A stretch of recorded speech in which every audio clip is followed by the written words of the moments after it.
Hello, Broadway fans. I'm Sam Eckmann of Gold Derby here with the wonderful Katrina Lenk, who stars as Bobbie with an IE in the new revival of Company.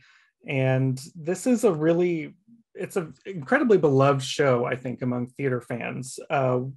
So I'm wondering how do you sort of deal with the legacy of it? Was there pressure for you coming into this? Did you feel pressure to live up to something, or was that something you just shoved out of your mind?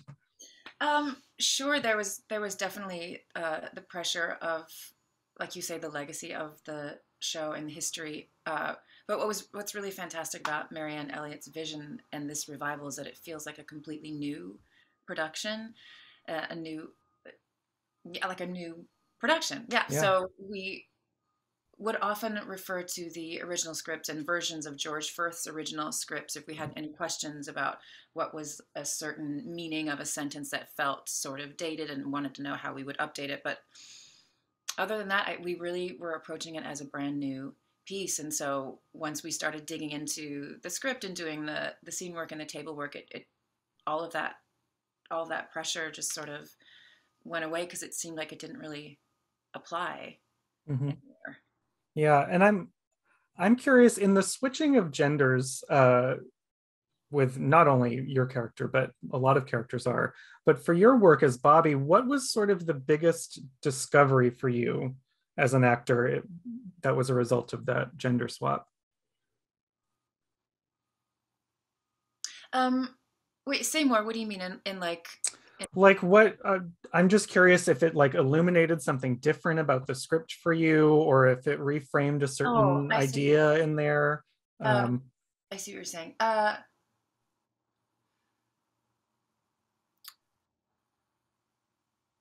think maybe well, my relationship with the show previously was pretty limited. Like I'd read the script, but I'd never seen a production of it. I was familiar with the music, but had never seen it before, so I didn't come in with a lot of preconceived hmm, notions. But I think just I connected with the idea of it more and the story of it more because it's revolving around a woman, which I am. um, and what was interesting about that was taking a sort of scientific look at what it's like to be a woman because well, you know we just kind of go around in our lives without really thinking about who we are or what we're doing or you're just that person. And so it was interesting to take a look at like, wait, what are we doing? How do women perform femininity? What sort of things do we do? There can be the tendency to people please and to just outwardly focus on everyone else's needs, and what is that about? And uh, so that kind of exploration was really interesting, and it's still happening while we're doing the show. There's still things that, I mean, because it's the script is so good and so complex, and the songs are so complex as well. There's just constantly little light bulbs that go off, like, oh, I never thought of it like that. And yeah, it's like a constant exploration. yeah. You've had also a really long journey to open the show because Yeah. you were in previews in March of 2020, and obviously the world and the global pandemic had different plans.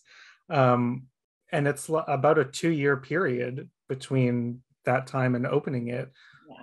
Did that time away, like how did that affect your portrayal? Was there anything that you discovered in time away from that?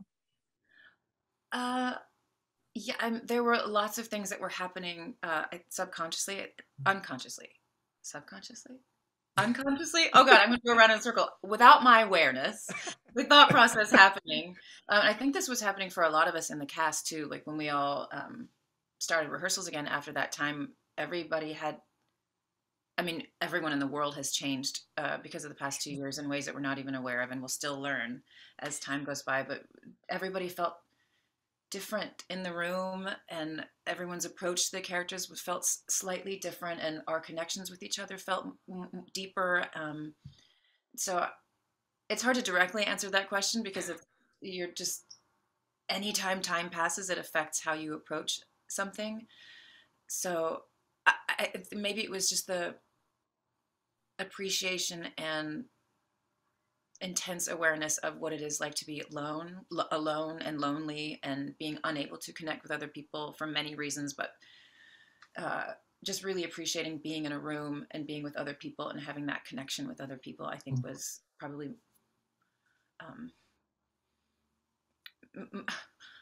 more blossomed after the time away than before. Well, you seem very connected with your cast, which is a group of incredible like Broadway favorites. It's like someone fan casted the whole thing, including the one and only Patti LuPone. And you all are such a well-oiled ensemble up there. What is that like, off stage? What is the energy like? Well, it's pretty hysterical, as you can probably imagine. There's a lot of laughing and jokes happening. I don't get to spend a lot of time backstage, but because I'm mostly on stage, but I hear stories of things happening. So there's shenanigans happening backstage, but it's a really supportive company, and we have incredible understudies in our company as well. And during the sort of tenuous period we've been having, where people have been sick, lots of people have been sick, people have been coming in, there's just been such a supportive atmosphere at the theater. Everybody's looking out for each other, and when understudies go on, everybody's there 100% behind them and doing whatever we can do to support each other during this kind of uncertain era. Yeah, it's certainly highlighted how essential they are. And you have several big songs in this. Being Alive is the closer. It's probably the most famous song from Company, maybe. And what I loved about your interpretation of it is that we sort of see your Bobbie like make the decision and make the discovery in it to be alive and to live. I would love if you just talk about your process with the song and what that moment means to you. That is another. These things are sometimes so hard to articulate, because it feels like more like I'm just I'm in research mode still, or in like digging mode, or like some sort of archaeology. Something's happening, so it's hard to explain like what have you found, because I'm still looking for things. Sure. What I loved about the process in rehearsal and still was, we really approached it as a soliloquy in a way where, what do these words mean? What is happening? What are we trying to say? And there's still that exploration happening, because the words are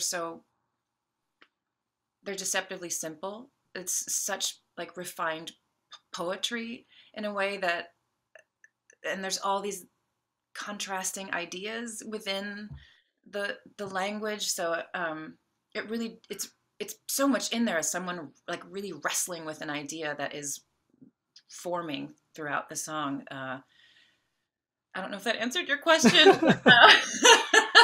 It's so yeah, I will have to think more about how to answer that. And also I kind of want to protect the audience's thought process through it as well, because it can be so wonderfully personal to whomever is listening to it. And then those people connect to it as a reflection of what's happening in their lives or their experience. So if I put too much of my own ideas on it, then I'm afraid I don't want to affect people's experience of those ideas. Yeah, sure. Especially because it's just you on the blank stage by yourself, essentially. So it is open, I think, to interpretation, which is part of what makes it so moving. It is about also the moment where the choice to have the courage to grow happens. And so it's not so much necessarily about will she find a husband or will she won't, but there's like, it's the moment where the pressure to grow is bigger than the pressure to stay the same. If that makes sense. Yes, it does.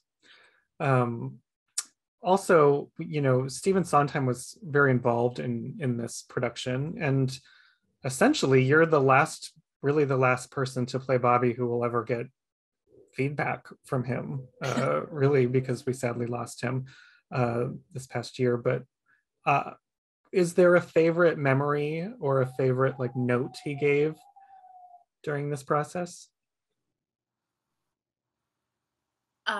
He came to our first preview, which was the week before he passed.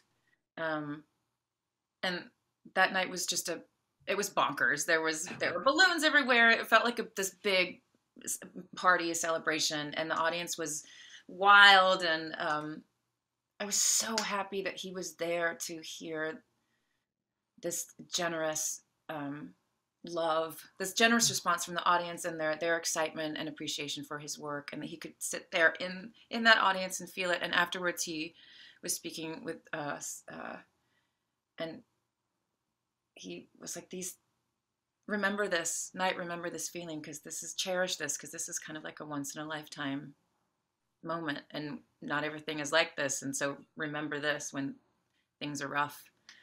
And that really went like boop, right into my brain, and that's something I remember forever, I think. Yeah. It's a good thing to hold on to. You mentioning balloons just makes me think of the when you get to like pop the one at the end. I was like, what is the balloon budget of this revival thing? The balloon budget, I don't know. Oh man, yeah, we have an amazing prop supervisor who he handles all of that with aplomb. But they look great on stage. I was thinking about that. Balloons. You know, and the last time I spoke to you, you were just about to win a Tony for The Band's Visit, um, which was another great performance. And what was that experience like for you? What's changed maybe since that moment The experience of winning a Tony? Oh, um, that was that whole event was definitely like it felt like an out of body experience. It was so surreal and overwhelming that I don't. This is what happened. I like, what? Yeah, it's happening right now. Um, what's changed? I don't know. I'm just so. It's just such an immense sense of gratitude that we can even do this now. Like as an actor, anyone in this business is always super grateful to work because it's never guaranteed.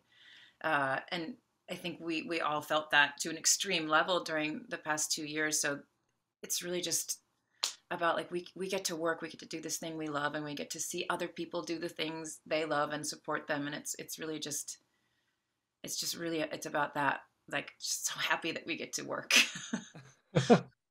Well, I know one thing that's changed since that, from an audience point of view, is that I've now seen you beyond stage, because you have a great new role in the fourth season of Ozark, working with incredible people. What has it been like being on set with Laura Linney, and getting to do something in that medium instead? Um, they Laura Linney's incredible, and I was such a huge fan of the show before I got cast in it that it was another sort of surreal out of body moment that wait, how am I talking to Wendy right now? What's going on? Why am I looking at Wendy and Marty? Um, but they're both Laura and Jason and Julia Garner were so, I mean, they're such consummate actors and craftsmen too that they're just like, hey, here we are, let's do this thing, and all those sort of nerves kind of go away as soon as you start working. But we took a year for us to shoot the whole season because it was during 2020 2021 pandemic protocols and things. So it was great. Yeah. I gotta say, I'm so also grateful to gotten to have done that. Like that was. I'm still can't quite believe that it happened or that I got to do it. So is that, if you think about, like what interests you going forward, do you see yourself kind of doing like a mix of stage and screen work? What speaks to you? Yeah, I would love to. And also been thinking about like how great it would be to do like an action movie. Mm. So something like that would be really fun, like some sort of I don't know, something. But yes, I love the two different mediums they're very different, and I enjoy the specific challenges for each of them. It's never dull. Well, I think if we can get someone to make a singing action film, then you have everyone beat for the role. That would, I think that would be perfect. Cabaret singer by night, action hero by day, or something. Yeah, there you go. That could be something. Producers, listen in now. Katrina, thank you so much. It's great to talk to you, and it is amazing work here on Company. So thank you for sitting down with me. Thanks If so you're much. out there watching, subscribe to Gold Derby and keep in touch with us throughout this Broadway season. Thank you again.